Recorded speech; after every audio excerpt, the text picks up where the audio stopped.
नमस्कार मित्रांनो, राज्यामध्ये जून ते ऑगस्ट या दरम्यान अतिवृष्टी व पूर यामुळे शेतकऱ्यांच्या शेतपिकाचे नुकसान अतोनात झाले होते। तर या नुकसानीची भरपाई म्हणून शेतकऱ्यांना मदत मिळावी अशी शेतकऱ्यांची आशा होती। याचे शेतकऱ्यांना मदत देण्यासाठी आता राज्य शासनाने 31,000 कोटीचे पॅकेज जाहीर केले आहे। यामध्ये कोरडवाहू शेतीला किती मिळणार मदत व बागायती शेतीला किती मिळणार मदत व पडझड झालेल्या घरांसाठी व त्यांचे बैलाच्या नुकसानीसाठी व विहिरीमध्ये गाळ साचलेला असेल किंवा दुकानदारासाठी टपरीधारकासाठी व सर्व अशा विशेष घटकासाठी विशेष मदत किती मिळणार आहे। तर या व्हिडिओच्या माध्यमातून आपण सविस्तर माहिती पाहणार आहोत। मुख्यमंत्री देवेंद्र फडणवीस यांनी याची सविस्तर माहिती दिली आहे। तर चला मग व्हिडिओच्या माध्यमातून आपण याची माहिती पाहूया। महाराष्ट्रामध्ये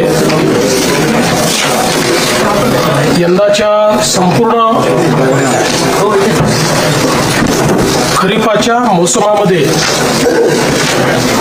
जो काही पाऊस पडला, सातत्याने जी अतिवृष्टी झाली, त्यामुळे मोठ्या प्रमाणात शेतीचं आणि शेतकऱ्यांचं नुकसान झालं। पिकांचे नुकसान झालं, जनावरांचं नुकसान झालं, काही ठिकाणी घरांचं नुकसान झालं, गोठ्यांचं नुकसान झालं। जे काही ग्रामीण भागातलं पब्लिक इन्फ्रास्ट्रक्चर आहे त्याचंही नुकसान झालं आणि दुर्दैवाने काही लोक मृत्युमुखी देखील पडले, काही लोक जखमी झाले। असं एक प्रचंड आपल्याला चित्र भीषण अशा प्रकारचं पाहायला मिळालं। आम्ही देखील वेगवेगळ्या ठिकाणी प्रत्यक्ष जाऊन या परिस्थितीची पाहणी केली, सातत्याने शेतकऱ्यांची आम्ही चर्चा केली आणि एक प्रकारे दिलासा आपल्याला कसा देता येईल याचा प्रयत्न आम्ही केला। तातडीची मदत म्हणून ज्यांच्याकडे नुकसान झालेलं आहे, त्यांना घरामध्ये पाणी शिरलंय, त्यांना 10,000 रुपये देण्याचा विषय असेल किंवा गहू तांदूळ देण्याचा विषय असेल, त्या ठिकाणी वेगवेगळ्या प्रकारे छोटी मोठी मदत जी आहे ती मदत करण्याचं काम आपण सुरू केलं। अगदी तातडीनं 2200 कोटी रुपये रिलीज करून क्रॉप कम्पेन्सेशनचा पहिला हप्ता जो काही आहे तो त्यांना मिळावा या संदर्भात आपण काम चालू केलं आणि त्यानंतर आम्ही सातत्याने आपल्याला जास्तीत जास्त मदत कशी करता येईल याचा प्रयत्न करत होतो। आपल्याला कल्पना आहे की शेतकऱ्याचं आपल्या पिकावर पोटच्या पोराप्रमाणे प्रेम असतं आणि अशा परिस्थितीत पीक करपून गेलं, त्या ठिकाणी पाणी साचलं, अशी जी काही अवस्था पाहायला मिळाली, झोपलेलं पीक पाहायला मिळालं, चिखल पाहायला मिळाला आणि अनेक ठिकाणी तर जमीनच खरडून गेली। त्यामुळे रबीची पेरणी करण्याचीही क्षमता त्या ठिकाणी उरली नाही। खरं म्हणजे यातनं जे काही आर्थिक आणि मानसिक अशा दोन्ही प्रकारचा त्रास शेतकऱ्यांना होतो त्याचं 100% कम्पेन्सेशन कोणीच देऊ शकत नाही। मात्र आमचा शेतकरी पुन्हा आपल्या पायावर उभा राहायला पाहिजे आणि भविष्यामध्ये पुन्हा शेतकरी आणि शेती ही उभी राहिली पाहिजे, या दृष्टीनं आम्ही जास्तीत जास्त रिसोर्सेस याच्याकडे वळवण्याचा निर्णय घेतला आणि त्या दृष्टीने आम्ही कम्पेन्सेशनच्या संदर्भातलं एक पॅकेज तयार केलेलं आहे। साधारणपणे आपण जर बघितलं तर महाराष्ट्रामध्ये 1,43,52,281 हेक्टर एवढ्या जमिनीवर पिकाची लागवड झाली होती। यापैकी साधारणपणे 68,69,756 हेक्टर एवढ्या जमिनीवरचं पिकांचं नुकसान झालेलं आहे। यात काही जमिनीवर अंशतः आहे आणि मोठ्या प्रमाणात पूर्णतः नुकसान आपल्याला पाहायला मिळतं आहे। साधारणपणे मेजर नुकसान जे आहे ते 29 जिल्ह्यांमध्ये झालेलं आहे। 253 तालुके हे जवळपास सरसकट आम्ही घेतलेले आहेत की ज्या ठिकाणी आम्ही मदत करतो आहोत, ज्यामध्ये 2059 मंडळ आहेत की ज्या मंडळांमध्ये क्रॉप डॅमेज झालेला आहे, त्यामुळे 65 मिलीमीटरची अट आम्ही ठेवलेली नाही. जिथे क्रॉप डॅमेज आहे असं सगळं कव्हर करून त्या ठिकाणी मदत करण्याचा निर्णय आपल्या सरकारने त्या ठिकाणी घेतलेला आहे. एकूण सर्व प्रकारची जी मदत आपण करतो आहे, ज्यामध्ये क्रॉप डॅमेज आहे, ज्यामध्ये खरडून गेलेल्या जमिनीचा विषय असेल किंवा मृत व्यक्तींना मदत असेल, जखमींना मदत असेल, इस्पितळातली मदत असेल, 10,000 रुपये जे आपण देतो ती मदत असेल, पूर्णतः जे नष्ट झालेले पडझड झालेले घरं आहेत जी 100% गेली आहेत त्याला पूर्णपणे आपण नव्याने घरं बांधण्याकरता त्या ठिकाणी मदत करणार आहोत. आणि नव्याने प्रधानमंत्री आवास योजनेतला नवीन घर समजून त्याला पूर्ण पैसे देऊन त्या ठिकाणी त्या घराची निर्मिती आपण करणार आहोत. डोंगरी भागातली देखील जी घरं आहेत त्यांना 10,000 रुपये जास्तीचे देऊन त्या घरांना देखील आपण मदत करणार आहोत. जिथे अंशतः घरांची पडझड झाली आहे त्यांनाही मदत करणार आहोत. झोपड्यांची जिथे पडझड झाली आहे त्यांनाही मदत करणार आहोत. त्यासोबत गोठ्याची मदत आपण वेगळी करणार आहोत. दुकानदारांचं देखील नुकसान झालेल्या जवळपास 50,000 रुपयापर्यंतचं दुकानदारांना देखील आपण त्या ठिकाणी मदत करणार आहोत. दुधाळ जनावरं जी आहेत याच्याकरता जवळपास 37,500 रुपयापर्यंत प्रति जनावर अशा प्रकारे मदत करण्याचा आपण निर्णय घेतलेला आहे. आणि एनडीआरएफ मध्ये 3 जनावरांपर्यंतची जी काही मर्यादा आहे ती आपण काढून टाकलेली आहे. जेवढ्या जनावरांचं त्या ठिकाणी मृत्यू झाला असेल त्या प्रत्येक जनावराकरता राज्य सरकारच्या वतीनं कॉम्पेन्सेशन देण्यात जाईल. ओढकाम करणारी जी जनावरं आहेत त्याच्याकरता 32,000 रुपये प्रति जनावर देण्यात येईल. कुक्कुटपालनाकरता देखील आपण त्या ठिकाणी जो काही आपला दर आहे तो 100 रुपये प्रति कोंबडीप्रमाणे जेवढं नुकसान झालं असेल तेवढं देणार आहे.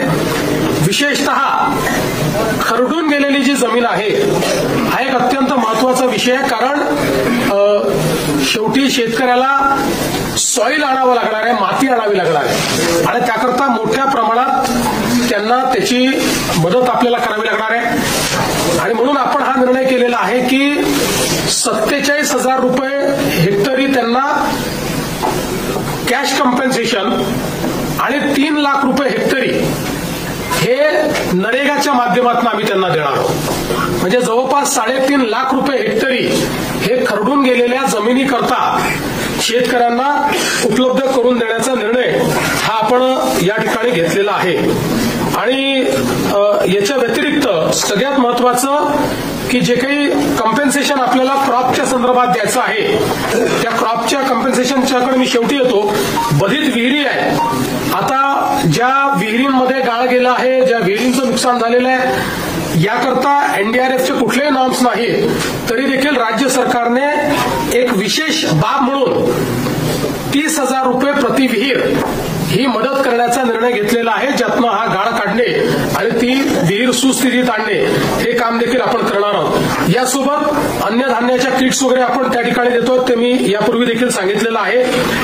आपण 2 अजून निर्णय याच्यात घेतले आहेत की जे काही इन्फ्रास्ट्रक्चरचं नुकसान झालंय ग्रामीण भागामध्ये त्याकरता 10,000 कोटी रुपये इन्फ्रास्ट्रक्चरच्या नुकसानीकरता आपण उपलब्ध करून देणार आहोत. डीपीसी मध्येही 5% अशा प्रकारे पूरग्रस्त भागातल्या कामाकरता आपण जवळपास 1,500 कोटी रुपये हे आपण उपलब्ध करून दिलेले आहेत. एक मागणी सातत्याने यायची, ओला दुष्काळ जाहीर करा, ओला दुष्काळ जाहीर करा.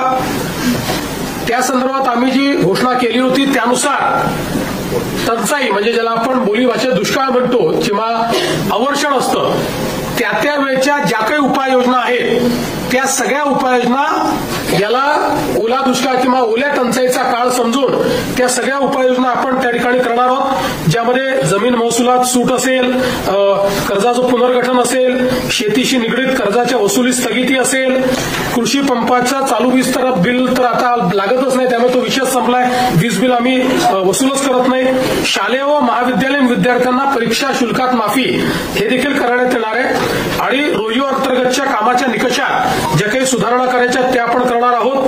आणि विशेषतः अतिवृष्टी व पूर परिस्थितीमध्ये हे जे काही तालुके आपण जाहीर केले आहेत तिथे शेतीच्या वीज पंपाची जी काही वीज जोडणी आहे ती त्या ठिकाणी ठिकाणी अबाधित राहील, त्याचं नुकसान झालं असेल तर त्याची भरपाई मिळेल, अशा सगळ्या गोष्टी ज्या आपण दुष्काळाच्या म्हणजे टंचाईच्या काळात करतो त्या सगळ्या गोष्टी आता देखील आपण या ठिकाणी लागू केलेल्या आहेत. आता मी याच्याकडे बघतो की आपण शेतकऱ्यांना जी थेट मदत करणार आहोत, म्हणजे ही आधीची सगळी मदत शेतकऱ्यांनाच आहे, पण क्रॉप कॉम्पेन्सेशन, तर क्रॉप कॉम्पेन्सेशनच्या संदर्भात आपल्याला कल्पना आहे की या ठिकाणी साधारणपणे एनडीआरएफच्या नियमाप्रमाणे 8,500 रुपये आपण या ठिकाणी कोरडवाहूला देतो, हंगामी बागायतीला 17,000 रुपये हेक्टर देतो आणि बागायतीला आपण 22,500 रुपये हेक्टर देतो.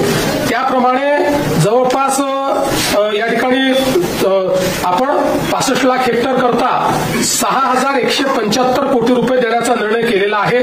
ते पैसे आपण देणार आहोत आणि याच्या व्यतिरिक्त आपण हा निर्णय केलेला आहे की आता आमच्या शेतकऱ्याला किमान रबीचं पीक घेता आलं पाहिजे, त्याकरता बियाणं असतील किंवा इतर गोष्टींकरता आपण प्रति हेक्टरी अतिरिक्त 10,000 रुपये देण्याचा निर्णय केलेला आहे. त्यामुळे याकरता देखील 6,500 कोटी रुपये आपल्याला लागणार आहेत. म्हणजे आता जर आपण विचार केला तर जो कोरडवाहूचा आमचा शेतकरी आहे यांना हेक्टरी 18,500 रुपये मिळतील, जो आमचा हंगामी बागायती शेतकरी आहे त्याला 27,000 रुपये हेक्टरी मिळतील आणि जो आमचा बागायती शेतकरी आहे त्याला 32,500 रुपये हे हेक्टरी देण्याचा निर्णय केला आहे. याच्या व्यतिरिक्त जवळपास 45 लाख आपले शेतकरी जे आहेत यांचा विमा आपण उतरवलेला आहे.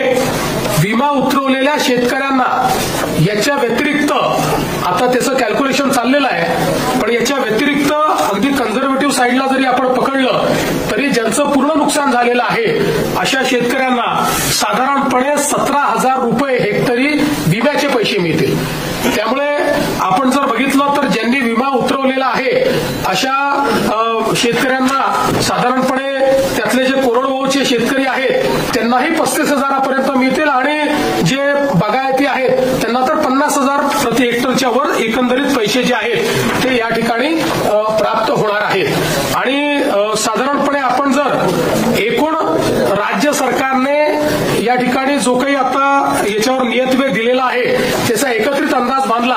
आम्ही याच्यामध्ये साधारणपणे इन्शुरन्सचे पैसे जे आहेत ते 5,000 कोटीच पकडलेत, पण आमचा अंदाज आहे 7,500 ते 10,000 कोटी रुपये आम्हाला त्यातनं मिळतील. पण कन्झर्वेटिव्ह अंदाज आम्ही पकडलाय कारण त्या संदर्भात अजून क्लेम जाणे आणि ती सगळी प्रोसेस होणे आहे. पण हा जरी आपण पकडला कन्झर्वेटिव्ह अंदाज तरी एकूण राज्य सरकारच्या वतीनं 31,628 कोटी रुपयांचं पॅकेज हे आपण या ठिकाणी देतो आहोत की ज्या माध्यमातून 31,628 कोटी एवढं पॅकेज म्हणजे जवळपास 32,000 पर्यंत हे पॅकेज चाललेलं आहे. अशा 32,000 कोटीपर्यंत अशा प्रकारचं हे पॅकेज या ठिकाणी आपण दिलेलं आहे.